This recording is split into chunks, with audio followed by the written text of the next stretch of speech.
am Biju S. Nair, former officer, Food Corporation of India. Current affairs പുതിയൊരു വീഡിയോയിലേക്ക് സ്വാഗതം. ഇന്നത്തെ ആദ്യത്തെ news, government stable says Syria PM Israel conducts air strikes എന്ന് പറഞ്ഞ news ആണ്. നമുക്കറിയാം സിറിയയിലെ പ്രോബ്ലംസിനെ കുറിച്ച് ഞാൻ ഓൾറെഡി ഡിസ്കസ് ചെയ്തതന്നെ. ബഷർ അൽ അസാദ് സിറിയയുടെ ഡിക്റ്റേറ്റർ എന്ന് പറയാവുന്ന ലീഡർ ആയിരുന്നു. അദ്ദേഹത്തിന്റെ ഫാദർ ആണ് സിറിയയിലെ ഡിക്റ്റേറ്റർഷിപ്പ് സ്റ്റാർട്ട് ചെയ്തത് 1970s സ്റ്റാർട്ട് ചെയ്തത്. More than 50 years they ruled Syria with iron fist, but now they were ousted from the power. Bashar al-Assad is now in Russia. Russia gave asylum to him and his family. അപ്പോൾ ഇപ്പോൾ അവിടെ പുതിയ ഒരു regime അധികാരത്തിൽ വരാൻ പോയാണ്.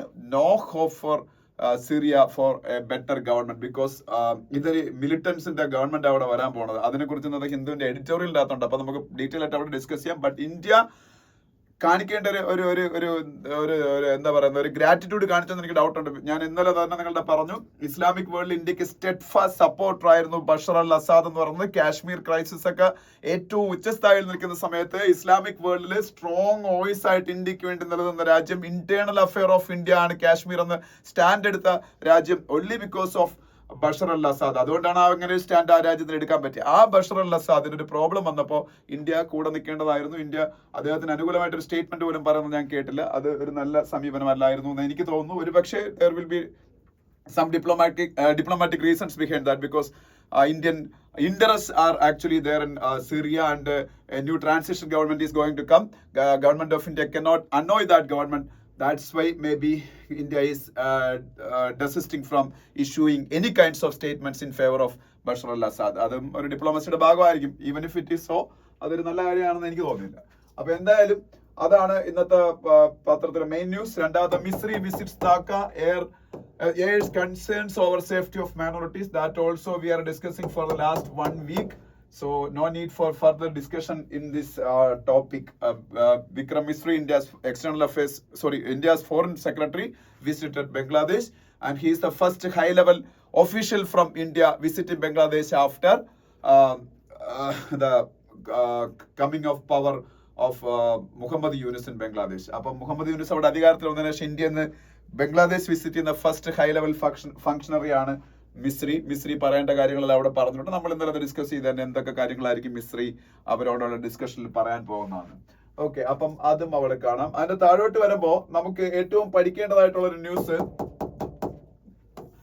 നമ്മളുടെ reserve bank of ഇന്ത്യയുടെ governor Shaktikanta Das, he got 6 years term as governor of Reserve Bank of India. He was one of the best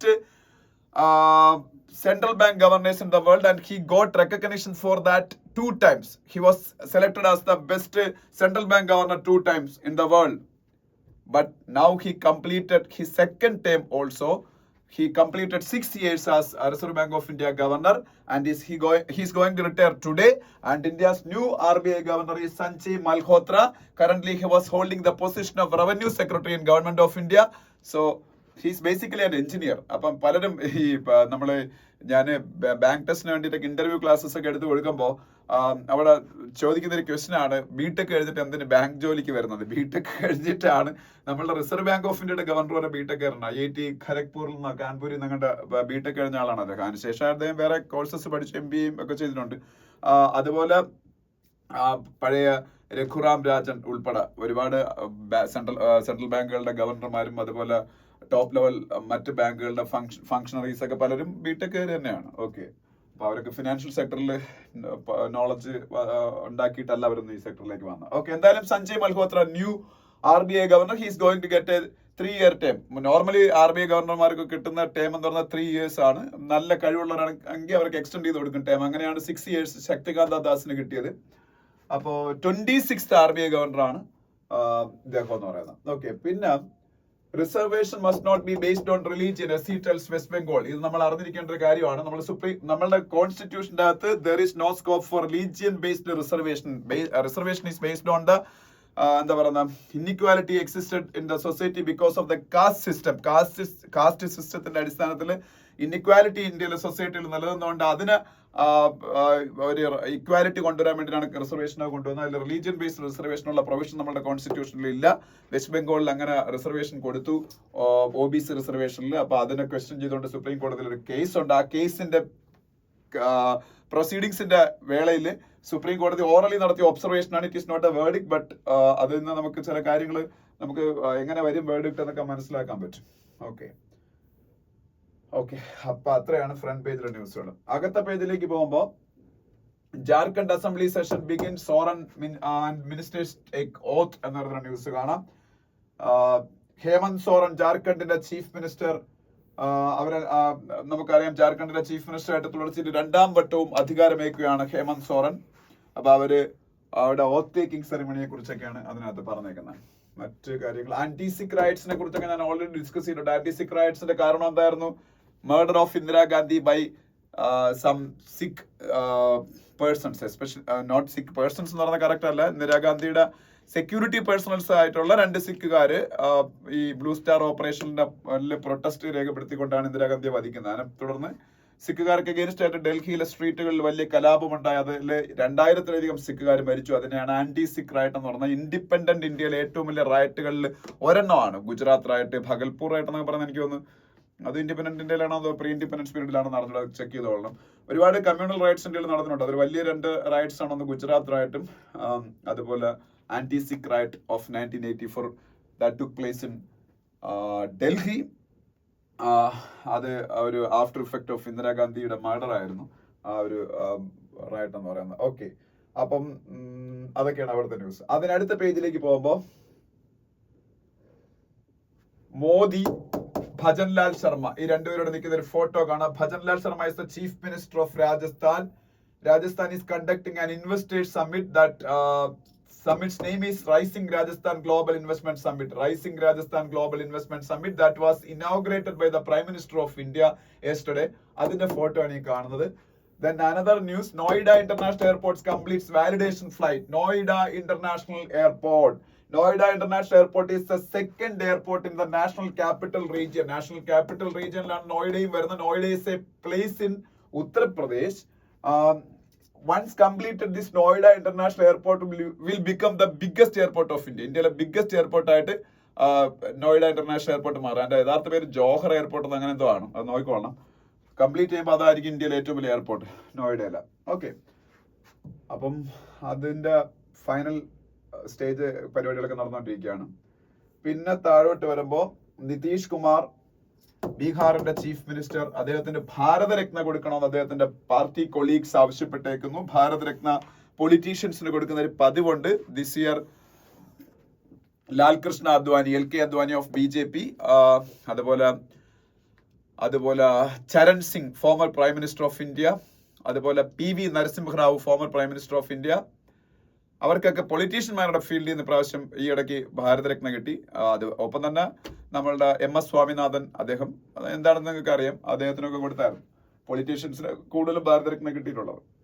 India's highest civilian owner അല്ലേ ഭാരതരത്ന എന്ന് പറയുന്നത്. മമതാ ബാനർജിയുടെ ഒരു ഫോട്ടോ കാണാം. മമതാ ബാനർജി വെസ്റ്റ് ബംഗാളിന്റെ ചീഫ് മിനിസ്റ്റർ. ഓക്കെ, താഴോട്ട് വരുമ്പോൾ MK സ്റ്റാലിൻ, അദ്ദേഹത്തിന്റെ ഒരു സ്റ്റേറ്റ്മെന്റ് ആയി കാണാം. MK സ്റ്റാലിൻ തമിഴ്നാടിന്റെ ചീഫ് മിനിസ്റ്റർ. ഇനി നെക്സ്റ്റ് പേജിലേക്ക് പോകുമ്പോൾ സംഭൽ മോസ്കുമായിട്ട് ബന്ധപ്പെട്ട ഒരു ന്യൂസ് ഉണ്ട്. സംഭൽ മോസ്ക് നമുക്കറിയാലോ, ഇപ്പൊ ഉത്തർപ്രദേശിലെ സംഭൽ എന്ന് പറയുന്ന സ്ഥലത്തെ മോസ്ക് ടെമ്പിൾ ഡിസ്ട്രക്ട് ചെയ്ത് ഔറംഗസേബ് ഉണ്ടാക്കിയതാണെന്നുള്ള പേരിൽ അവിടെ കുറച്ച് വിഷയങ്ങളുണ്ടായി. അവിടെ വെടിവെപ്പിൽ ആൾക്കാർ മരിക്കുകയൊക്കെ ചെയ്തു. Sambhal mosque in Uttar Pradesh.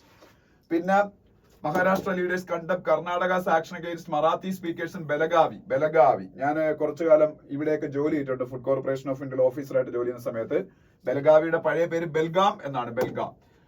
It is a place in Karnataka Maharashtra border that is a disputed place also. Karnataka is claiming that it is part of Karnataka. Right now it is a part of Karnataka only, but the majority of the population in Belagavi is Maratha speaking population. That's why Maharashtra is also claiming the Belagavi as its own. അപ്പൊ അങ്ങനെ ഒരു disputed place ആണ് മഹാരാഷ്ട്രയ്ക്കും കർണാടകത്തിനിടയിലുള്ള നല്ലൊരു സ്ഥലമാണ് ബെൽഗാം എന്ന് പറയുന്നത്. ഒരുപാട് മലയാളികൾ താമസിക്കുന്ന സ്ഥലമാണ്. ഒരുപാട് മെഡിക്കൽ കോളേജുകളും നഴ്സിംഗ് കോളേജുകളൊക്കെ ഉണ്ട് അവിടെ. ഒത്തിരി മലയാളികൾ ഞാൻ നഴ്സിംഗിനും മെഡിസിനൊക്കെ പഠിക്കുന്ന അവിടെ വെച്ച് കണ്ടായിരുന്നു ഒരു 10 years ബാക്ക്. ഓക്കെ, അപ്പോ ബെൽഗാം ഇപ്പോഴും അവിടെ വലിയ വിഷയമാണ്. അതാണെന്നുള്ള രീതിയിൽ. ഇനി നമ്മുടെ ഇന്നത്തെ ഹിന്ദുവിലെ ഇന്നത്തെ ഹിന്ദുവിലെ എഡിറ്റോറിയൽസിനായിട്ട് നമ്മൾ പറഞ്ഞിട്ടുള്ള വിഷയങ്ങളെ കുറിച്ചുള്ള എഡിറ്റോറിയലാണ്. പ്ലേസസ് ആൻഡ് വർഷിപ്പ് എന്ന് പറയുന്ന എഡിറ്റോറിയലാണ്. ആദ്യത്തെ എഡിറ്റോറിയൽ എന്ന് പറഞ്ഞാൽ places of worship act 1991, places of worship act, special provisions act 1991. ഞാൻ പറഞ്ഞു ബാബറി മസ്ജിദിന്റെ ഡിമോളിഷന് ശേഷമൊക്കെ ഇന്ത്യയിൽ നിലവിൽ വന്ന ഒരു ആക്ട് ആണ് പ്ലേസ് ഓഫ് വർഷിപ്പ് ആക്ട് എന്ന് പറയുന്നത്. 1947 ഇന്ത്യക്ക് August 15 ആണ് ഫ്രീഡം കിട്ടിയത് നമുക്കറിയാം. August 15 റിലീജിയസ് പ്ലേസിന്റെ ക്യാരക്ടർ എന്തായിരുന്നു? That character should not be changed, that should be carry on. അപ്പം അതാണ് പ്ലേസ് ഓഫ് വർഷിപ്പ് ആക്ട് എന്ന് പറയുന്നത്. ഈ പ്ലേസ് ഓഫ് വർഷിപ്പ് ആക്ട് അങ്ങനെയാണെങ്കിലും അതിനും അന്ന് കുറച്ച് എക്സംഷൻസ് ഒക്കെ കൊടുത്തിരുന്നു. ഒന്ന്, ഈ ബാബറി മസ്ജിദ് രാമജന്മഭൂമി വിഷയം, അതൊരു ഡിസ്പ്യൂട്ടഡ് പ്രശ്നം.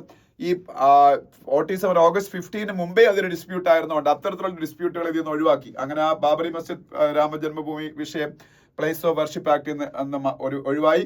അതുപോലെ ASI, ആർക്കിയോളജിക്കൽ സർവേ ഓഫ് ഇന്ത്യയുടെ പ്രൊട്ടക്ഷൻ ഉള്ള കുറെ പ്ലേസസ് ഉണ്ട്, അവിടെ അതൊന്നും ഇതിൻ്റെ അകത്ത് വരൂല. അതുപോലെ ഓൾറെഡി ഈ തീർപ്പ് കൽപ്പിച്ച കുറെ ആരാധനാലയങ്ങളുടെ റിലീജിയസ് ക്യാരക്ടറിനെ കുറിച്ച് തീർപ്പ് കൽപ്പിച്ച കുറെ ആരാധനാലയങ്ങളുണ്ട്, അവരൊന്നും ഈ പ്ലേസ് ഓഫ് വർഷിപ്പ് ആക്ടിനകത്ത് വരത്തില്ല. അങ്ങനെ കുറെ എക്സെപ്ഷൻസ് കൊടുത്തുകൊണ്ടാണ് പ്ലേസ് ഓഫ് വർഷിപ്പ് ആക്ട് ഉണ്ടാക്കിയത്. അപ്പം 1991 പക്ഷെ ഈ പ്ലേസ് ഓഫ് വർഷിപ്പ് ആക്ട് ഇന്ന് ക്വസ്റ്റ്യൻ ചെയ്യപ്പെടുന്നു സുപ്രീം കോടതിയിൽ. അതിന്റെ വാലിഡിറ്റി, അതിന് പറയുന്ന കാര്യം എന്ന് വെച്ചാൽ ഇന്ത്യയിൽ ഒരുപാട് ക്ഷേത്രങ്ങളും മറ്റ് വിശ്വാസികളുടെ ആരാധനാലയങ്ങളും, ഹിന്ദുക്കളുടെ മാത്രമല്ല ക്രിസ്ത്യൻസിന്റെയും സിഖുകാരുടെയൊക്കെ ആരാധനാലയങ്ങളും ഒക്കെ മുഗൾ റൂളേഴ്സിന്റെ സമയത്ത് ഡിസ്ട്രക്ട് ചെയ്യപ്പെട്ടിട്ടുണ്ട്. അതിന്റെ മുകളിൽ പള്ളികളൊക്കെ പണിഞ്ഞിട്ടുണ്ട്. അപ്പം അതിനെ റീക്ലെയിം ചെയ്യേണ്ടത് ലെജിറ്റിമേറ്റ് ആയിട്ടുള്ള റൈറ്റ് ആണ്.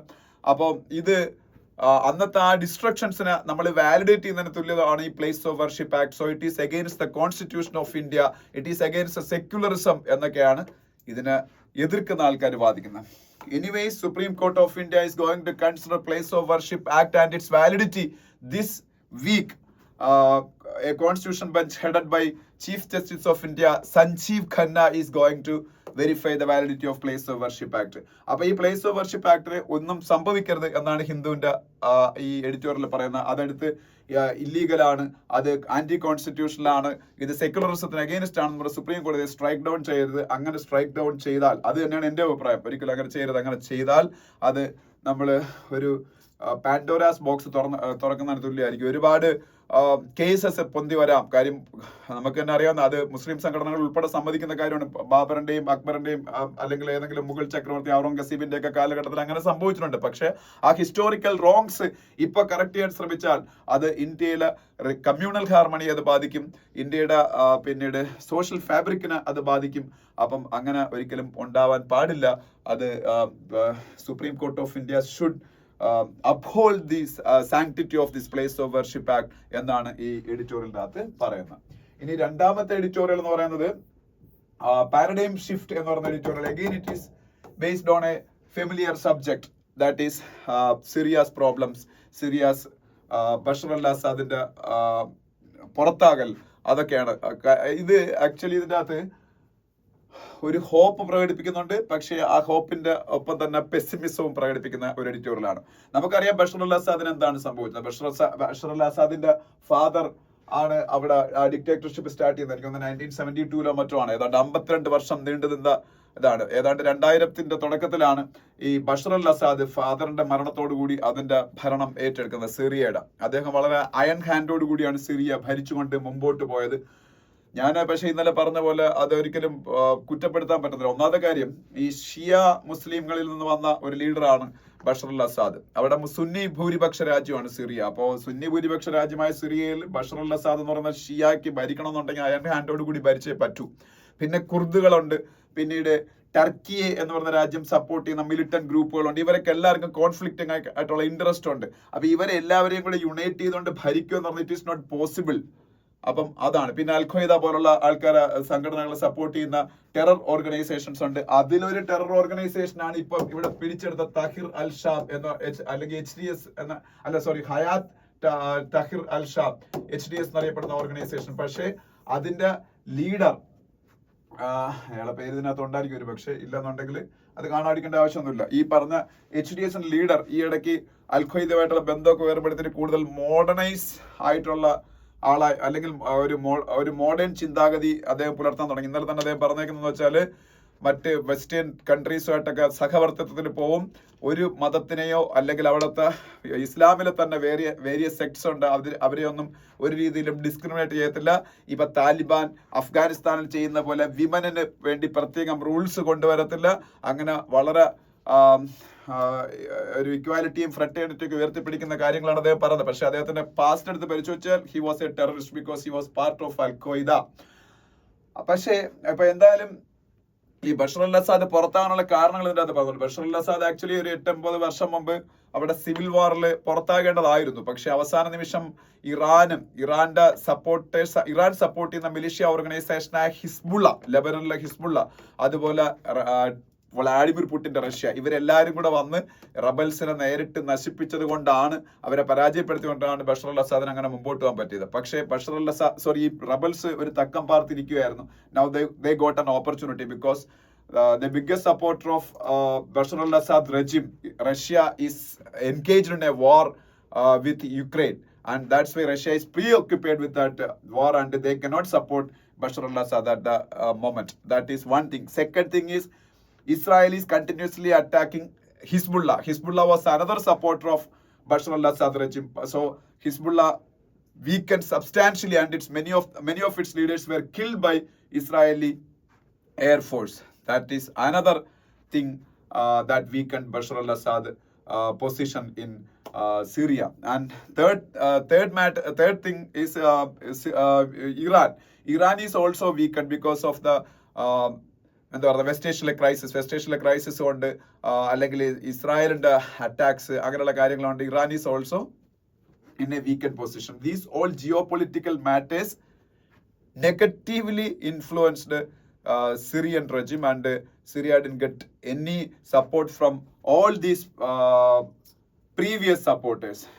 ഓക്കെ, അപ്പൊ അതെല്ലാം കൂടെ കൊണ്ടാണ് ഈ പറഞ്ഞ റബൽസ് മനസ്സിലായി this is the right time to attack, and they attacked and they extracted the pound of flesh. Within 12 days they reached the capital Damascus. They completely captured power in Syria. അപ്പം അതാണ് ഈ എഡിറ്റോറിയലിന്റെ അകത്ത് പറയുന്നത്. പക്ഷെ എന്ന് കരുതി സിറിയയിൽ ഒന്നും സംഭവിക്കാൻ പോകുന്നില്ല. Syria is going to become a more volatile country in terms of peace and stability. പീസിന്റെ സ്റ്റെബിലിറ്റിയുടെ കാര്യത്തിൽ കൂടുതൽ വോളറ്റൈൽ ആയിട്ടുള്ള ഒരു സിറ്റുവേഷനിലേക്ക് ആയിരിക്കും പോകുന്നത്. ഞാൻ പറഞ്ഞില്ല, ഒരുപാട് കോൺഫ്ലിക്റ്റിംഗ് ഇൻട്രസ്റ്റ് ഉള്ള ഗ്രൂപ്പുകൾ അവിടെ ഉണ്ട്, ടെറർ ഓർഗനൈസേഷൻസ് ഉണ്ട്. അപ്പോൾ അവർക്ക് അവരുടേതായ പവർ ഉള്ള സ്ഥലങ്ങളുണ്ട്. അതുകൊണ്ട് സിറിയ ഡിസിൻറ്റഗ്രേറ്റ് ആയി പോവാതിരുന്ന ഭാഗ്യം. ഓക്കെ, അപ്പൊ അതാണ്. പിന്നെ under Trump 2 the world and the India outlook എന്ന് പറയുന്ന ഒരു ആർട്ടിക്കിൾ ഉണ്ട്. MK Narayanan, former national security adviser of India ആണ് എഴുതിയിരിക്കുന്നത്. ട്രംപിന്റെ പീരീഡിൽ എങ്ങനെയായിരിക്കും കാര്യങ്ങൾ നടക്കാൻ പോകുന്നുള്ള കാര്യം ഇത് ഓൾറെഡി നമ്മൾ 2-3 ദിവസം മുമ്പ് ഇതേപോലെ ഒരു ആർട്ടിക്കിൾ ഡിസ്കസ് ചെയ്താണ്. വീണ്ടും അതിനെ കൂടുതൽ പ്രാധാന്യം കൊടുത്ത് ഡിസ്കസ് ചെയ്യുന്നത്. I think day before yesterday another article written by a former diplomat, അല്ലെ ശശി തരൂർ ആരോ എഴുതിയ ആർട്ടിക്കിൾ ഉണ്ടായിരുന്നു. അത് ഞാൻ ഡിസ്കസ് ചെയ്തതാണ്. സെയിം കാര്യം തന്നെയാണ് ഇവിടെ പറഞ്ഞേക്കുന്നത്. പക്ഷെ ഇതിൽ ആകെപ്പാടെ പറഞ്ഞേക്കുന്ന ഒരു ഡീറ്റെയിൽ ആയിട്ട് നമ്മൾ ടൈസ് വിത്ത് ന്യൂഡൽഹി കുറച്ചുകൂടി ഡീറ്റെയിൽ ആയിട്ട് അത് പറഞ്ഞിട്ടുണ്ട്. ഞാൻ ഇന്നലെ ഒരു വീഡിയോ ഇട്ടായിരുന്നു വിജു നായർ ഫാക്ട് ചെക്സ് എന്ന് പറയുന്ന ചാനൽ. അതിൻ്റെ അത് ഞാൻ പറഞ്ഞ അമേരിക്കയാണ് ഇന്ത്യയുടെ ഏറ്റവും വലിയ ശത്രുവായിട്ട് ഇപ്പൊ ആക്ട് ചെയ്തുകൊണ്ടിരിക്കുന്നത്. അതൊരു സത്യത്തിൽ ഞാൻ എക്സാഗ്രേഷനിൽ പറഞ്ഞാണെങ്കിൽ ഇറ്റ്സ് എ ഫാക്ട്. ഇപ്പോൾ ഇന്ത്യ ഫേസ് ചെയ്യുന്ന ഇന്ത്യയുടെ മെയിൻ ഡിപ്ലോമാറ്റിക് ഇഷ്യൂസ് എല്ലാം ക്രിയേഷൻ ഓഫ് USA ആണ്. Especially Bangladesh issue. യഥാർത്ഥത്തിൽ ഷെയ്ഖ് ഹസീന ബംഗ്ലാദേശ് ഒരു ഭാഗം കേന്ദ്രമാക്കി അമേരിക്ക ഒരു നേവൽ ബേസ് ഉണ്ടാക്കാൻ വേണ്ടി അവരുടെ ആഗ്രഹം പ്രകടിപ്പിക്കുകയാണ്. ഷെയ്ഖ് ഹസീന അത് അംഗീകരിച്ചില്ല. അതിന്റെ പേരിൽ അമേരിക്കയ്ക്ക് ഷെയ്ഖ് ഹസീനയുടെ വലിയ ശത്രുത ഉണ്ടായിരുന്നു. അതല്ലാതെ മറ്റു ചില കാര്യങ്ങളുമുണ്ട്. അതുകൊണ്ടാണ് ഷെയ്ഖ് ഹസീന അവിടുന്ന് പുറത്താക്കിയത്. അപ്പം അതാണ് ഇന്ന് ഇന്ത്യയുടെ ഏറ്റവും വലിയ ഒരു തലവേദന. അതുപോലെ ഈ ഖാലിസ്ഥാനി എലമെന്റ്സ് അത് ഈ പറഞ്ഞ US-ലും കാനഡയിലും ഒക്കെ ഇരുന്ന് ഇന്ത്യക്ക് തലവേദന ഉണ്ടാക്കിക്കൊണ്ടിരിക്കുന്നത്. അപ്പൊ അവരെ സപ്പോർട്ട് ചെയ്യുന്ന സമീപനമാണ് ബൈഡൻ അഡ്മിനിസ്ട്രേഷൻ സ്വീകരിക്കുന്നത്. ഈവൻ സിറിയയിൽ പോലും ഡയറക്ട്ലി ഇന്ത്യയെ ബുദ്ധിമുട്ടിലാക്കണമെന്ന് പറഞ്ഞല്ല അമേരിക്ക ചെയ്ത്, പക്ഷേ ഇൻഡയറക്ട്ലി അത് ഇന്ത്യക്ക് ബുദ്ധിമുട്ടായിട്ട് മാറി ബഷർ അൽ അസാദിന്റെ അവിടെ നിന്നുള്ള പുറത്താക്കാൻ. അപ്പൊ അതുകൊണ്ട് അമേരിക്കയാണ് ഇന്ത്യക്ക് ഏറ്റവും കൂടുതൽ ദോഷം വരുത്തിക്കൊണ്ടിരിക്കുന്ന ഒരു രാജ്യം.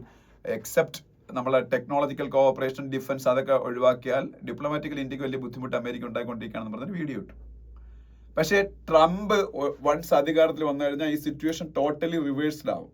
ഈ ട്രംപ് ഇന്ത്യക്ക് പൂർണ്ണമായിട്ടും അനുകൂലമായിട്ടുള്ള ഒരു സമീപനമായിരിക്കും സ്വീകരിക്കാൻ പോകുന്നത്. അതിന് കാരണമുണ്ട്, ട്രംപും മോദിയും തമ്മിലുള്ള personal chemistry and both of them are converging in many issues, especially confronting China, അങ്ങനെയുള്ള കാര്യങ്ങളിൽ. അപ്പം അതുകൊണ്ട് തന്നെ ഇന്ത്യക്ക് അനുകൂലമായിട്ടുള്ള ഒരു സമീപനം അപ്പം ഡിഫൻസിലും ടെക്നോളജിയിലും ഒക്കെ മാത്രമല്ല, എല്ലാ സമസ്ത മേഖലകളിലും ഇന്ത്യയായിട്ട് അനുകൂലമായിട്ടുള്ള ഒരു സമയം, എക്സെപ്റ്റ് ഓൺ ട്രേഡ് ഒഴിവാക്കിയിട്ട് ബാക്കി എല്ലാ കാര്യങ്ങളിലും. ട്രേഡിൽ വേറെ ഒന്നുമല്ല, ഇന്ത്യ ചില താരിഫ്സ് ഒക്കെ US കമ്പനീസിന്റെ മുകളിലൊക്കെ ഏർപ്പെടുത്തുന്നതിൽ ട്രംപ് കുറച്ച് ഇതാണ്. അപ്പൊ അദ്ദേഹം പറഞ്ഞുകൊണ്ട് ഇന്ത്യക്ക് അഗേൻസ്റ്റ് ആയിട്ട് കൗണ്ടർ താരിഫ്സ് ഒക്കെ ഏർപ്പെടുത്തുന്നൊക്കെ ഈ ഇടയ്ക്ക് ഭീഷണിപ്പെടുത്തിയിട്ടൊക്കെ ഉണ്ടായിരുന്നു. അത് ഒഴിവാക്കിയാലും ബാക്കി മിക്കവാറും എല്ലാ മേഖലകളിലും ഇന്ത്യയും US തമ്മിൽ വളരെ നല്ല ബന്ധമായിരിക്കും ട്രംപിന്റെ പീരീഡിൽ ഉണ്ടാകാൻ പോകണം. അതൊക്കെ തന്നെയാണ് ഇന്ത്യയുടെ US-ന്റെ ബന്ധത്തിന്റെ കാര്യത്തിൽ ഇതിൽ പറഞ്ഞേക്കുന്നത്. ഞാനൊരു ദിവസം പറഞ്ഞു, ഈ ബൈഡൻ ഭയങ്കര സംഭവമാണ്, ഡെമോക്രാറ്റുകൾ അങ്ങ് മറിക്കുമെന്നൊക്കെയാണ് എല്ലാവരും പറയുന്നത്. പക്ഷേ യഥാർത്ഥം എന്താണ് ബൈഡൻ ചെയ്തത്? ഡെമോക്രാറ്റുകൾ 4 വർഷം കഴിഞ്ഞ 4 വർഷം അമേരിക്ക ഭരിച്ചപ്പോൾ എന്താ അവർ ചെയ്തത്? ലോകത്തിന് വെസ്റ്റ് ഏഷ്യയിൽ ഒരു പ്രോബ്ലം ഉണ്ടായിരിക്കും, അവർക്ക് സോൾവ് ചെയ്യാൻ പറ്റില്ല. അത് കൂടുതൽ കോൺഫ്ലിക്റ്റിംഗ് ആയിട്ടുള്ള സിറ്റുവേഷനിലേക്ക് പോകുന്നത് കണ്ടുകൊണ്ടാണ് ബൈഡൻ അവിടെ നിന്ന് ഇറങ്ങി പോകാൻ പോകുന്നത്. അതുപോലെ ഈ നമ്മളുടെ യുക്രൈൻ റഷ്യ വാർ, കൂടുതൽ യുക്രൈൻ ആയുധങ്ങൾ കൊടുത്ത ആ പ്രോബ്ലം എസ്കലേറ്റ് ചെയ്തതല്ലാതെ ഒരു രീതിയിലും അവിടെ ഒരു സമാധാനം കൊണ്ടുവരാൻ പറ്റില്ല. നോർത്ത് കൊറിയയൊക്കെ എന്നും മിസൈൽസ് പരീക്ഷിച്ച് ഈ ലോകത്തിന് പരീക്ഷിച്ചുകൊണ്ടേയിരിക്കുന്നു, ഒന്നും ചെയ്യാൻ പറ്റില്ല. അതേസമയത്ത് ട്രംപിന്, ഞാൻ നിങ്ങളുടെ അന്ന് പറഞ്ഞ പോലെ, കിം ജോങ് ഉൺ എന്ന് പറഞ്ഞ നോർത്ത് കൊറിയയുടെ പ്രസിഡന്റിനെ സിംഗപ്പൂരിലെ സെന്റോസ ഐലൻഡിൽ കൊണ്ടിരുത്തി സംസാരിച്ച് സൗത്ത് കൊറിയയുടെയും നോർത്ത് കൊറിയയുടെ ഇടയിൽ ഒരു ഡീഎസ്കലേഷൻ കൊണ്ടുവരാൻ പറ്റി അവരുടെ ഇടയിലുള്ള ആ പ്രോബ്ലംസിന്. പക്ഷേ എന്നിട്ട് അത് വീണ്ടും ട്രംപിന്റെ ഒക്കെ പീരീഡ് ഞാൻ പഴയതുപോലെ ആയെന്നുള്ള വേറൊരു കാര്യം.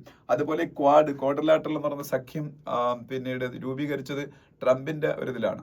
അങ്ങനെ അബ്രഹാം അക്കോർഡ് എന്ന് പറയുന്ന ഒരു സംഭവം വഴി ഇസ്രായേലും അവിടുത്തെ വെസ്റ്റ് ഏഷ്യയിലെ സൗദി UAE പോലുള്ള രാജ്യങ്ങളുമായിട്ടുള്ള പ്രശ്നങ്ങൾ കുറെ പരിഹരിക്കാൻ പറ്റി. കുറെ കാര്യങ്ങൾ അങ്ങനെയൊക്കെ ചെയ്യാൻ പറ്റിയിട്ടുണ്ട്.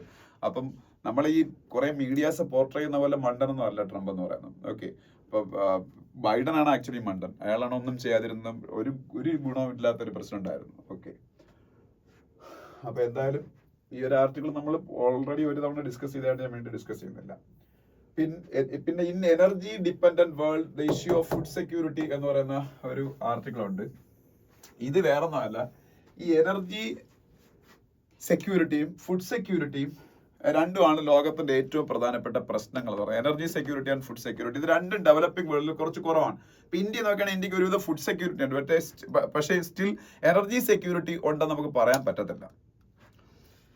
Many of our manufacturing states are having power cuts, load shedding, etc. because of the lack of adequate power supply in those states. We are producing enormous amount of power, but still it is not sufficient to cater to all the needs of our population. Industrial demand meet ചെയ്യണം, നമ്മളുടെ domestic demand meet ചെയ്യണം. അതിനുള്ള power നമ്മൾ ഇപ്പോഴും ഉൽപ്പാദിപ്പിച്ചുകൊണ്ടിരിക്കുന്നേ ഉള്ളൂ. We are on the way to energy security, but still India we didn't get energy security completely. അപ്പം അത് ഒരു കാര്യമാണ്. അപ്പം ഡെവലപ്പിംഗ് വേൾഡിലെ ഒരു പ്രധാനപ്പെട്ട രാജ്യമാണ് ഇന്ത്യ. നമ്മളെ കാര്യം നമ്മൾ പറഞ്ഞത്. ഇനി ലീസ്റ്റ് ഡെവലപ്ഡ് കൺട്രീസിന്റെ കാര്യമാണെന്നുണ്ടെങ്കിൽ they are not having food security and energy security. അവർക്ക് ഫുഡ് സെക്യൂരിറ്റി ഇല്ല, എനർജി സെക്യൂരിറ്റി ഇല്ല. ബട്ട് ഡെവലപ്ഡ് നേഷൻസ്, ഇപ്പൊ അമേരിക്കയൊക്കെ എടുക്കുകയാണെന്നുണ്ടെങ്കിൽ അവർക്ക് ഫുഡ് സെക്യൂരിറ്റി ഉണ്ട്, എനർജി സെക്യൂരിറ്റി ഉണ്ട്. പക്ഷേ ഈ ഫുഡ് സെക്യൂരിറ്റി എനർജി സെക്യൂരിറ്റിയും ഇന്റർ ഡിപ്പെൻഡന്റ് ആണെന്നാണ് ഈ ആർട്ടിക്കിളിൽ പറയുന്ന നല്ല സത്യമാണ്. ഇപ്പൊ നമ്മളിപ്പോ ഒരു എക്സാമ്പിൾ പറയാം. അപ്പം എനർജി സെക്യൂരിറ്റി ഫുഡ് സെക്യൂരിറ്റിയും ഇന്റർ ഡിപ്പെൻഡന്റ് ആണെന്നുള്ള ഒരു കാര്യം. ഇപ്പം നമ്മൾ ഇന്ത്യ ഇപ്പം ഈ നമുക്ക് വേണ്ട ഫെർട്ടിലൈസേഴ്സ് എല്ലാം സെൽഫ് സഫീഷ്യന്റ് ആയിട്ട് ഉൽപ്പാദിപ്പിക്കുന്ന ഒരു രാജ്യമാണെന്ന് കരുതിക്കുക.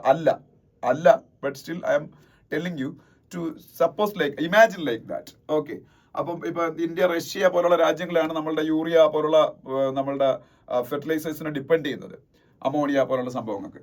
പക്ഷേ നമ്മൾ ഫെർട്ടിലൈസേഴ്സിന്റെ പ്രൊഡക്ഷനിലൊക്കെ നമ്മൾ പിന്നെ സെൽഫ് സഫീഷ്യന്റ് ആണെന്ന് കരുതിക്കോ.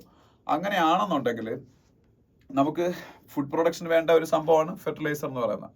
ഈ ഫെർട്ടിലൈസർ ഉൽപ്പാദിപ്പിക്കണമെന്നുണ്ടെങ്കിൽ നമുക്ക് എന്ത് വേണം? എനർജി വേണം. ആ എനർജി എന്ന് പറയുന്നത് ഫോസിൽ ഫ്യൂൽ ആവാം, ഗ്യാസ് ആവാം. ഗ്യാസ് ആണ് മെയിൻലി അമോണിയ പ്ലാന്റുകളിലൊക്കെ കൂടുതലും യൂസ് ചെയ്യുന്നത്, അവിടെ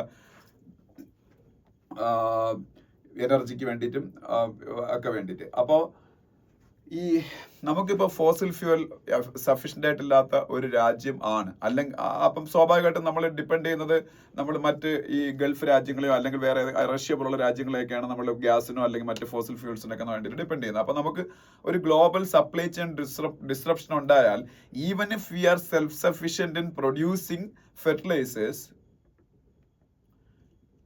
നമുക്ക് ഈ പറഞ്ഞ ഇപ്പോഴത്തെ ഒരു കോസ്റ്റിന് നമ്മളുടെ ഫാമേഴ്സിന് ഈ പറഞ്ഞ ഫെർട്ടിലൈസേഴ്സ് സപ്ലൈ ചെയ്യാൻ പറ്റൂല. കാരണം എന്താണ്? because we are dependent on many other nations for this natural gas, which is essential for the manufacturing of production of fertilizers. So due to global supply chain disruptions or some wars like that is happening in West Asia, അപ്പം നമുക്കറിയാം, അപ്പം അങ്ങനെയുള്ള situation ഒക്കെ ഉണ്ടാകുമ്പം the cost of this natural gas or other fossil fuel products will be increased.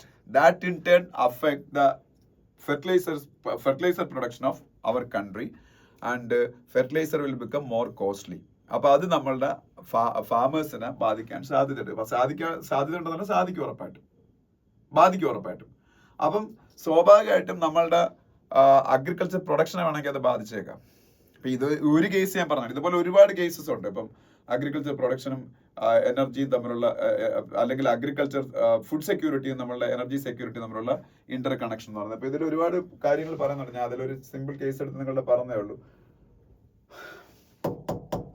ഈ agriculture നമുക്ക് ഏറ്റവും, food security നമുക്ക് ഏറ്റവും അത്യാവശ്യമുള്ള കാര്യമാണെങ്കിലും ഫുഡ് സെക്യൂരിറ്റി എൻഷുർ ചെയ്യുമ്പോൾ ലോകത്തിലുണ്ടാകുന്ന ചില പ്രശ്നങ്ങളെ കുറിച്ച് ഈ പറയുന്നുണ്ട്. Agriculture consumes nearly 70% of global fresh water resources. ലോകത്തിലെ മൊത്തം ഫ്രഷ് വാട്ടർ റിസോഴ്സസ് 70% കൺസ്യൂം ചെയ്യുന്ന അഗ്രികൾച്ചർ ആണ്. അതുപോലെ ലോകത്തിലെ മൊത്തം ഗ്രീൻ ഹൗസ് ഗ്യാസ് എമിഷന്റെ 20% ഉണ്ടാവുന്നതും അഗ്രികൾച്ചർ പ്രൊഡക്ഷനിൽ നിന്നാണ്. അപ്പം അത് അഗ്രികൾച്ചറുമായിട്ട് ബന്ധപ്പെട്ട മെക്കനൈസേഷൻ ഉണ്ട്, നമ്മൾ ട്രാക്ടേഴ്സും ഒക്കെ അങ്ങനെയുള്ള സംഭവങ്ങളൊക്കെ യൂസ് ചെയ്തില്ല. അതുപോലെ ഇറിഗേഷൻ, ഫെർട്ടിലൈസർ പ്രൊഡക്ഷൻ, ട്രാൻസ്പോർട്ടേഷൻ, ഇതൊക്കെ കൊണ്ടാണ് ഗ്രീൻ ഹൗസ് ഗ്യാസ് എമിഷൻ 20% ലോകത്ത് ടോട്ടലി ഉണ്ടാകുന്നത്. 20% അഗ്രികൾച്ചറിൽ നിന്നാണ് ഉണ്ടാകുന്നതെന്നാണ് പറയുന്നത്. അപ്പൊ അതുവഴി അത് എൻവയോൺമെന്റൽ ഡീഗ്രഡേഷന് കാരണമാകുന്നുണ്ട്. ഈവൻ അഗ്രികൾച്ചർ എന്ന് പറയുന്ന സംഭവം നമുക്ക് വേണ്ടതാണ്, ഫുഡ് സെക്യൂരിറ്റി എൻഷുർ ചെയ്യാൻ വേണ്ടി നമുക്ക് അഗ്രികൾച്ചർ പ്രൊഡക്ഷൻ വേണമെന്നുണ്ടെങ്കിൽ പോലും ലോകത്തില് എൻവയോൺമെന്റ് ഡീഗ്രഡേഷന് ഈ അഗ്രികൾച്ചർ പ്രൊഡക്ഷൻ കാരണമെന്നുള്ള കാര്യത്തിൽ യാതൊരു സംശയവുമില്ല. ഓക്കെ, അപ്പം അത് അതിൻ്റെ അത് പറഞ്ഞിട്ടുണ്ട്. അപ്പൊ നമ്മൾ സ്വാഭാവികമായിട്ടും നമ്മൾ ഈ എനർജി സെക്യൂരിറ്റിക്ക് വേണ്ടിയിട്ട് നമ്മൾ ശ്രമിക്കുമ്പോൾ നമുക്ക് ഈ അഗ്രികൾച്ചറിന്റെ ഇൻപുട്ടായിട്ട് വരുന്ന എനർജി അത് ഫോസിൽ ഫ്യൂലിൽ നിന്ന് മാറിയിട്ട് ഇപ്പൊ തന്നെ ഇറിഗേഷന് വേണ്ടി നമ്മൾ പമ്പ് യൂസ് ചെയ്യുന്നു. ഈ ഇറിഗേഷന് വേണ്ടിയിട്ട് യൂസ് ചെയ്യുന്ന പമ്പ് റൺ ചെയ്യുന്ന ഡീസലിലാണ് മിക്കവാറും.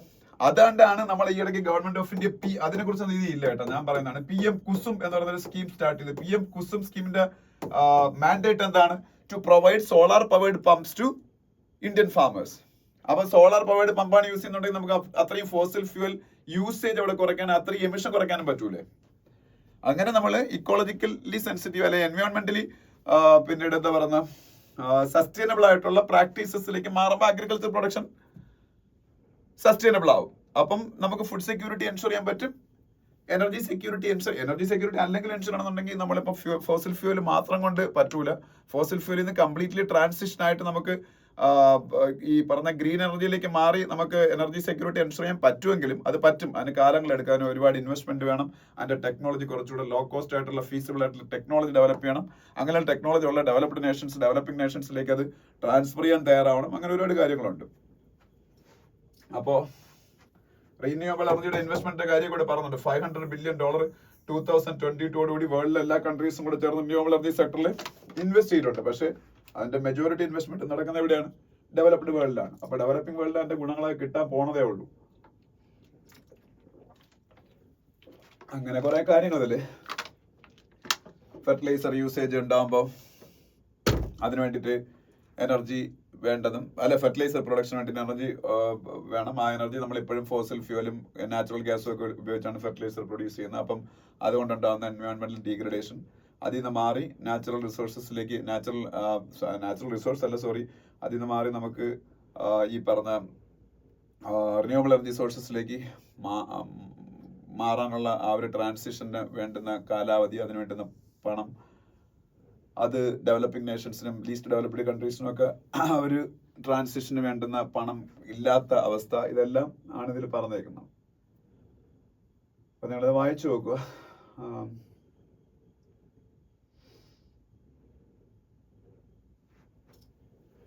അതിനടുത്ത പേജിൽ പോകുമ്പോൾ Indians need the right to disconnect. ഈ Indians need the right to disconnect എന്ന് പറഞ്ഞ ആർട്ടിക്കിൾ എന്തിനെ കുറിച്ചാണെന്ന് ഞാൻ പറഞ്ഞുതരാം. ഇത് ഈ ഇടയ്ക്ക് ഏണസ്റ്റ് ആൻഡ് യങ് എന്ന് പറഞ്ഞ ഇന്ത്യൻ മൾട്ടിനാഷണൽ കമ്പനിയുടെ ഈ പൂനെയിലുള്ള ഓഫീസിൽ ഒരു മലയാളി പെൺകുട്ടി വർക്ക് പ്രഷർ കാരണം മരിച്ചുപോയി. അപ്പൊ അപ്പോഴ് കുറെ ഡിസ്കഷൻസ് ഒക്കെ ഇന്ത്യയിൽ നടന്നു. നമ്മളെ ഇന്ത്യയിലെ ഒരു MP ആയ, കേരളത്തിന്റെ MP ആയ ശശി തരൂർ പാർലമെന്റിൽ ഇത് ഉന്നയിക്കുകയും ഒക്കെ ചെയ്യുമെന്ന് പറഞ്ഞു. അപ്പോഴാണ് നമ്മൾ ഈ പറഞ്ഞ പ്രഷർ, എംപ്ലോയീസ് ഫേസ് ചെയ്യുന്ന പ്രഷർ മൂലം ഉണ്ടാകുന്ന അവരുടെ ഫിസിക്കൽ പ്രോബ്ലംസ്, അതിനെക്കുറിച്ച് കൂടുതൽ ഡിസ്കഷൻസ് ഒക്കെ ഇന്ത്യയിൽ നടന്നു. അൺഫോർച്ചുനേറ്റ്ലി ഇന്ത്യയിൽ ഇങ്ങനെയുള്ള റെക്കഗ്നിഷൻ ഉണ്ടെങ്കിലും ഇത് തടയുന്നതിന് വേണ്ടിയുള്ള പ്രോപ്പർ ലീഗൽ ഫ്രെയിംവർക്ക് ഇല്ല. അതായത് ഒരാള് ജോലി സമയം കംപ്ലീറ്റ്ലി ജോലി ചെയ്തിട്ട് അയാൾ വീട്ടിലേക്ക് പോകുമ്പോൾ അയാൾ totally he should be disconnected from his work and he should be able to lead a quality life after exiting from his company, after completing his working hours. Appo he should get a work life balance. പക്ഷെ അത് ഇന്ത്യയിൽ അത് ഇല്ല. ഇന്ത്യയിൽ അതിനു വേണ്ടിയുള്ള ഒരു നിയമവും ഇല്ല. ഇപ്പൊ റീസെന്റ് ആയിട്ട് ഞാനത് വായിച്ചത്, പക്ഷെ അത് ഞാൻ കരുതി ആ രാജ്യത്ത് മാത്രമുള്ളതാണ്, പക്ഷെ വേറെ രാജ്യങ്ങൾ പലയിടത്തും ഉണ്ട്. ഓസ്ട്രേലിയയിൽ ഒരു നിയമം വരാൻ പോയാണ്.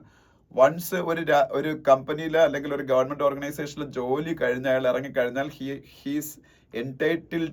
He's empowered to disconnect from that job on that day. He can switch off his phone also. He won't be forced to take call from his boss or from his company officials regarding matters related to ആ company affairs. അപ്പോൾ ആ company അല്ലെങ്കിൽ ജോലിയായിട്ട് ബന്ധപ്പെട്ട matter discuss ചെയ്യാൻ വേണ്ടി അയാൾ call എടുക്കണമെന്ന് നിർബന്ധമില്ല. അയാൾക്ക് റൈറ്റ് ടു ഡിസ്കണക്ട് ഓസ്ട്രേലിയയിൽ വരാൻ പോവുകയാണ്. അപ്പോൾ അതിനെക്കുറിച്ച് ഞാൻ ഈ ഇടയ്ക്ക് ഒരു ആർട്ടിക്കിൾ ഹിന്ദുവിലും ഒക്കെ വായിച്ചിരുന്നു. പക്ഷേ അത് അവിടെ മാത്രമല്ല, സ്പെയിനിലുണ്ട്, പോർച്ചുഗലിലുണ്ട്, അയർലൻഡിലുണ്ട്, പല രാജ്യങ്ങളിലും ഉണ്ട്. പക്ഷേ ഇന്ത്യയുടെ കോൺസ്റ്റിറ്റ്യൂഷന്റെ പല വാല്യൂസും ഈ ഒരു രീതിയിലുള്ള ഫ്രീഡം ഇന്ത്യക്കാരന് കൊടുക്കണം എന്ന് ആവശ്യപ്പെടുന്നുണ്ട് എന്നുണ്ടെങ്കിലും ഒരു നിയമമായിട്ട് ഇന്ത്യയിലില്ല. ഇപ്പൊ ഡയറക്റ്റീവ് പ്രിൻസിപ്പിൾസിന്റെ കാര്യം ഇത് പറഞ്ഞുണ്ട്. ഡയറക്റ്റീവ് പ്രിൻസിപ്പിൾസിന്റെ അകത്ത് അതുപോലെ വേരിയസ് ജുഡീഷ്യൽ പ്രൊനൗൺസ്മെന്റ്സ് ഉണ്ട്. അതുപോലെ ഭരണഘടനയിലും വ്യക്തമായിട്ട് നമ്മളെ ഒരു വർക്ക് ലൈഫ് ബാലൻസും അതുപോലെ വർക്കേഴ്സിന്റെ വെൽഫെയറും ഒക്കെ എൻഷുർ ചെയ്യേണ്ടതിന്റെ ആവശ്യത്തെ കുറിച്ച് article 38 of the constitution mandates that the state shall strive to promote the welfare of the people. Article 38 എന്ന് പറഞ്ഞാൽ ഡയറക്റ്റീവ് പ്രിൻസിപ്പിൾസിന്റെ അകത്ത് വരുന്നതാണ്.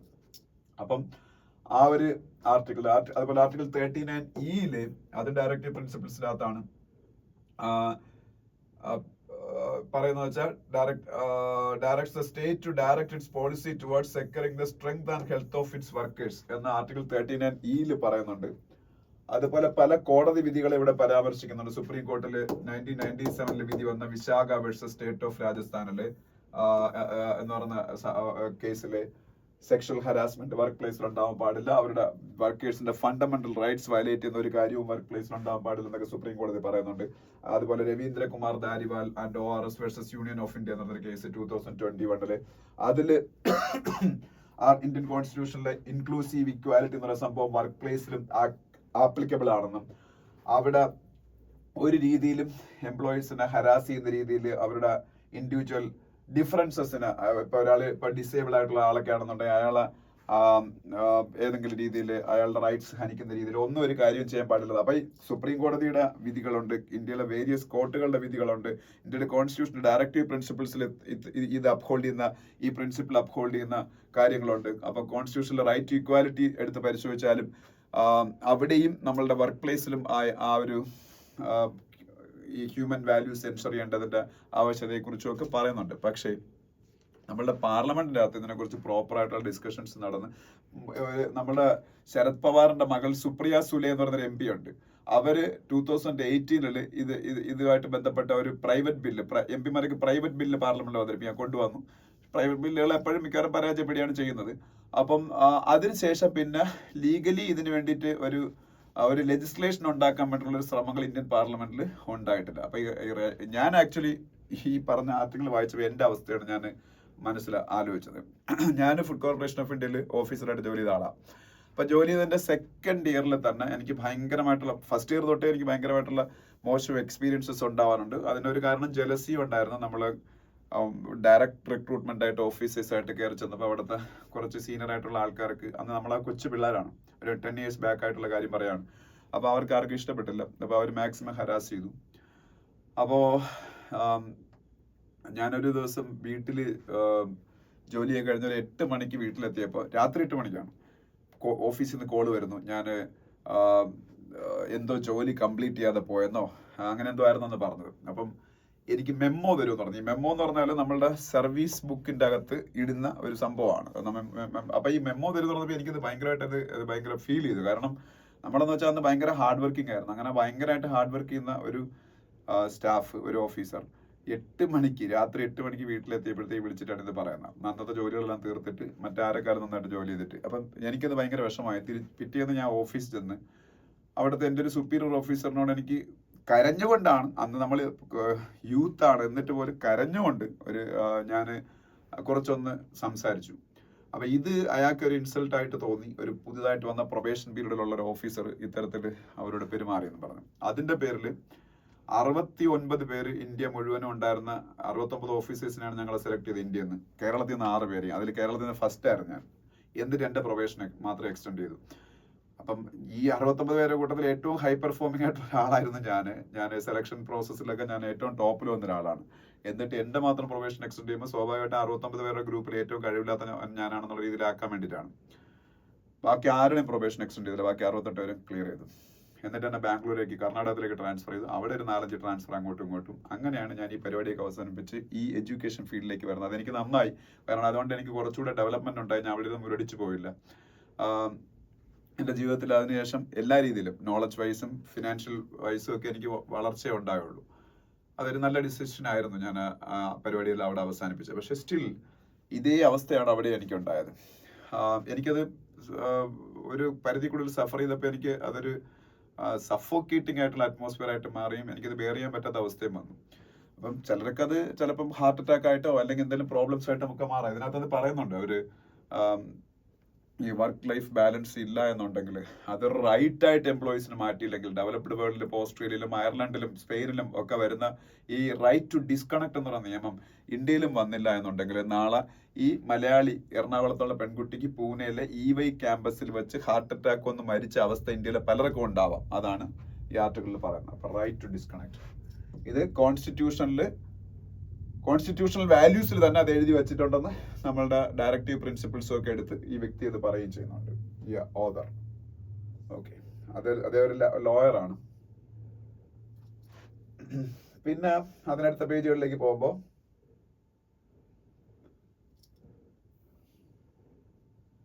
ഈ സിറിയ വിഷയമായിട്ട് ബന്ധപ്പെട്ട് ഇന്ത്യയുടെ കുറെ കൺസേൺസ് ഒക്കെയാണ് ഇവിടെ പറഞ്ഞേക്കുന്നത്. പിന്നെ എന്ന് പറഞ്ഞാൽ നെക്സ്റ്റ് പേജിലേക്ക് പോകുമ്പോഴത്തേക്ക്, നെക്സ്റ്റ് പേജ് അല്ല, ആ പേജിൽ തന്നെ INS തുഷിൽ എന്ന് പറയുന്ന ഒരു പുതിയ ഷിപ്പ് ഇന്ത്യ ഇന്നലെ റഷ്യയിൽ കമ്മീഷൻ ചെയ്തു. റഷ്യയിൽ കമ്മീഷൻ ചെയ്യാൻ കാരണം ഇന്ത്യയുടെ ഡിഫൻസ് മിനിസ്റ്റർ രാജ്നാഥ് സിംഗ് നേരിട്ട് റഷ്യയിൽ പോയാണ് അത് കമ്മീഷൻ ചെയ്തത്. കമ്മീഷൻ ചെയ്യാൻ കാരണം വേറെ ഒന്നുമല്ല, റഷ്യയാണത് ഉണ്ടാക്കിയത്.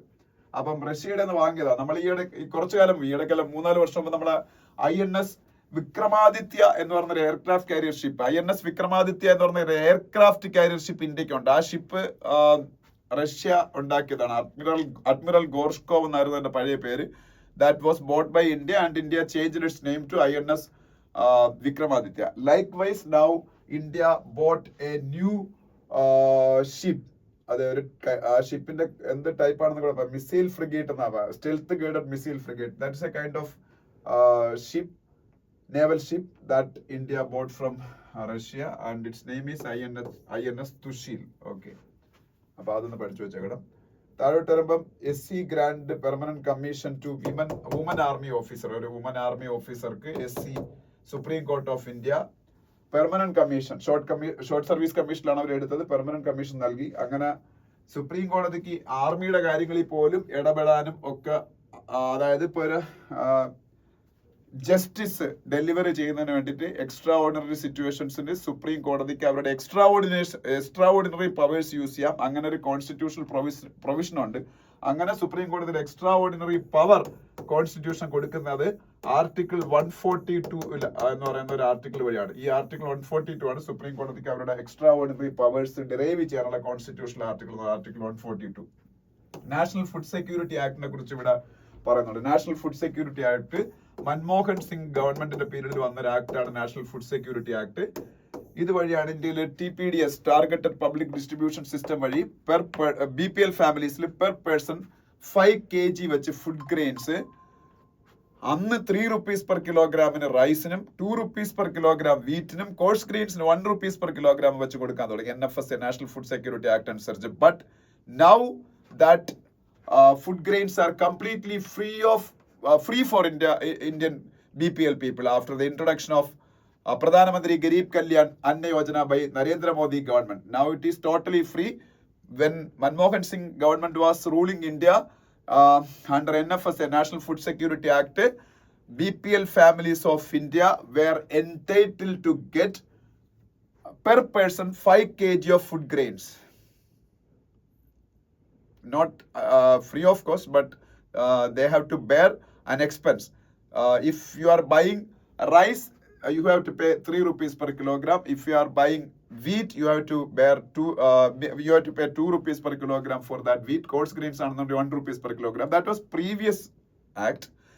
Now a new scheme was introduced by Narendra Modi government. So for those people, now the food grain is completely free of cost. The scheme's name is Pradhan Mantri Garib Kalyan Anna Yojana. Okay. അപ്പോൾ അതെല്ലാം NFSAക്ക് ശേഷം വന്നാണ്, national food security ആക്ടിന് ശേഷം വന്നാണ്. അതിനടുത്ത പേജിലേക്ക് പോകുമ്പോൾ parliament പ്രശ്നങ്ങളാണ്. പാർലമെന്റിലെ അടിയെ കുറിച്ച് വൈസ് പ്രസിഡന്റിനെ റിമൂവ് ചെയ്യാൻ നോട്ടീസ് കൊടുത്തു ഒപ്പോസിഷൻ. വൈസ് പ്രസിഡന്റ് ആരാണ്? Jagdeep Dhankhar. Is it possible to remove vice president? Yes, it is possible. Even president can also be removed, but it is very difficult to remove president of India because through impeachment procedure only he can be removed. But in the case of vice president, no such process is required. ഒരു simple മെജോറിറ്റിയിൽ, അതായത് രാജ്യസഭ വഴിയാണ്. രാജ്യസഭ എന്ന് പറഞ്ഞാൽ council of States അല്ലെങ്കിൽ രാജ്യസഭയിൽ ഒരു notice നൽകിയിട്ട് ആ നോട്ടീസ് അക്സെപ്റ്റ് ചെയ്താൽ രാജ്യസഭയിൽ പ്രസന്റ് ആയിരിക്കുന്ന ആൾക്കാരുടെ സിമ്പിൾ മെജോറിറ്റിയിൽ vice president can be removed. But Jagdeep Dhankar has the support of government. Government is in majority in Rajya Sabha. BJP is the single largest party in Rajya Sabha, and their allies are also having good numbers, and they are in majority in Rajya Sabha. So Jagdeep Dhankar എന്നെ opposition വിചാരിച്ചാൽ പുറത്താക്കാനൊന്നും പറ്റില്ല. പക്ഷെ this is A symbolic protest, I think so. അപ്പൊ ഇന്ത്യയുടെ constitution അനുസരിച്ച് vice president of India remove ചെയ്യേണ്ട എങ്ങനെയാണെന്ന് ഞാൻ പറഞ്ഞല്ലോ. Constitutional provision provides for the removal of vice president, also the chairman of the Rajya Sabha from his office by resolution of the council of States. Council of States means Rajya Sabha വിചാരിച്ചാൽ അത് പുറത്താക്കാൻ. Passed by A majority of all of the members present എന്നാണ്. പിന്നെ അവിടെ അത്രയേ ഉള്ളൂ പറയാൻ. Devendra Fadnavis government wins vote of confidence. Devendra Fadnavis government എവിടുത്തെ ഗവൺമെന്റ്? മഹാരാഷ്ട്രയിലെ ന്യൂ ചീഫ് മിനിസ്റ്റർ ആണ് ദേവേന്ദ്ര ഫട്നാവിസ്. ആ ഗവൺമെന്റിന് ട്രസ്റ്റ് വോട്ടിൽ പാസ്സാവാൻ പറ്റിയതാണ്. 1 lakh talented youth will be urged to join politics. ഇന്ത്യയിൽ 1 ലക്ഷം പേരെ പൊളിറ്റിക്സിലേക്ക് കൊണ്ടുവരാൻ ഗവൺമെന്റ് ആഗ്രഹിക്കുന്നതാണ്, 1 ലക്ഷം യൂത്തിന്. പിന്നെ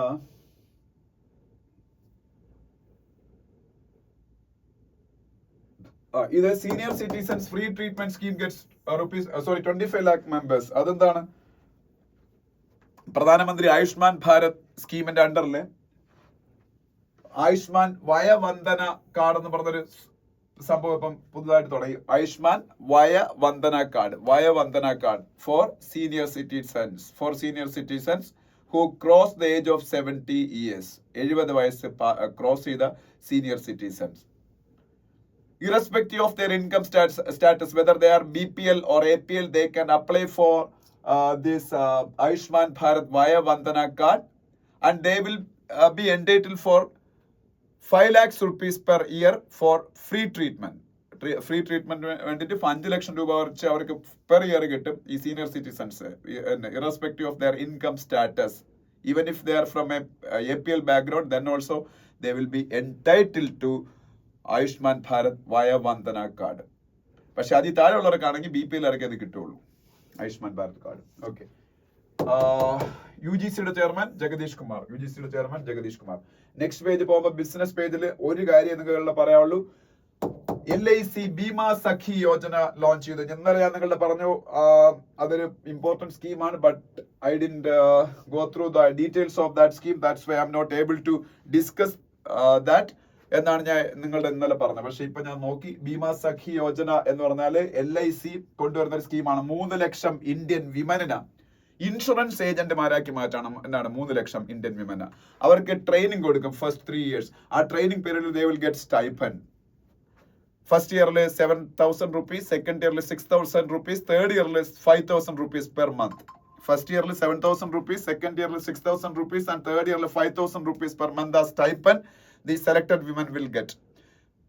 During these 3 years, LIC will give them financial awareness and all kinds of training requisite to become an LIC agent. After 3 years, they will become an LIC agent. So, government is planning to empower these women through the Bima Sakhi Yojana of LIC. Okay. 3 lakh women. You should have a minimum age of 18 and you should not cross 70 years of age. 18 വയസ്സ് minimum, 70 വയസ്സ് cross ചെയ്യാൻ പാടില്ല. Education qualification 10th class, 10th pass. Okay. അപ്പൊ അതാണ് prime minister മോഡിയാണെന്നുള്ളത് inaugurate ചെയ്തത്. Next പേജിലേക്ക് പോകുമ്പോൾ Syrian പ്രശ്നം തന്നെയാണ് ഇവിടെ ഉള്ളത്. പിന്നെ തൈവാൻ വിഷയം. തൈവാൻ എന്ന് പറയുന്നത് ചൈനയുടെ ഭാഗമാണ് യഥാർത്ഥത്തിൽ. പക്ഷേ ചൈനയുടെ ഭാഗമായിട്ട് ഇപ്പൊ തൈവാൻ അംഗീകരിക്കുന്നില്ല. They want to become an independent country and USA is supporting Taiwan's effort to become independent. But China is always stating that if Taiwan declare independence, definitely China will be forced to capture Taiwan through a military operation എന്നാണ് അവർ പറഞ്ഞേക്കുന്നത്. So അതൊരു വിഷയമാണ് Taiwan. പിന്നെ south കൊറിയയുടെ പ്രസിഡന്റിന് വിഷയങ്ങളെ കുറിച്ചൊക്കെ ഞാൻ നിങ്ങളുടെ പറഞ്ഞിട്ടുള്ളതാണ്. സൗത്ത് കൊറിയയുടെ പ്രസിഡന്റ് ഇടയ്ക്ക് അവിടെ മാർഷ്യൽ ലോ നടപ്പാക്കിയതൊക്കെ. പിന്നെ ബംഗ്ലാദേശ് XPM ഷെയ്ഖ് ഹസീനയുടെ ഒരു സ്റ്റേറ്റ്മെന്റ് ഉണ്ട്. നെക്സ്റ്റ് പേജിലേക്ക് പോകുമ്പോൾ വേൾഡ് ചെസ് ചാമ്പ്യൻഷിപ്പിൽ ഈസി ആയിട്ട് ഗുഗേഷ് ജയിക്കുമെന്നാണ് കരുതി. 3 ഗെയിം കൂടെ ഉള്ളായിരുന്നു. അവർ 3നും ഡ്രോ പിടിച്ചാൽ മതിയായിരുന്നു. പക്ഷെ ഇന്നലെ തോറ്റു. അപ്പൊ ആ ഒരു അഡ്വാൻറ്റേജ് ഗുഗേഷ് കൊണ്ട് കളഞ്ഞു. പിന്നെ ക്രിക്കറ്റിനെ കുറിച്ചൊക്കെയുള്ള ന്യൂസുകളാണ്. സയ്യിദ് മുഷ്താഖ് അലി ട്രോഫി, ഇന്ത്യയുടെ നാഷണൽ T20 ചാമ്പ്യൻഷിപ്പ്, അതിനെ കുറിച്ചുള്ള ന്യൂസും ഒക്കെ ഉണ്ട്. അപ്പൊ ഇത്രയാണ് ഇന്നത്തെ ഹിന്ദു ന്യൂസ് പേപ്പർ എന്ന് പറയുന്നത്. ഓക്കെ. ബാക്കിയല്ല, ഇത് ഡിസ്കഷൻ കഴിഞ്ഞു. ഇനി നാളെ കാണാം. Thank you.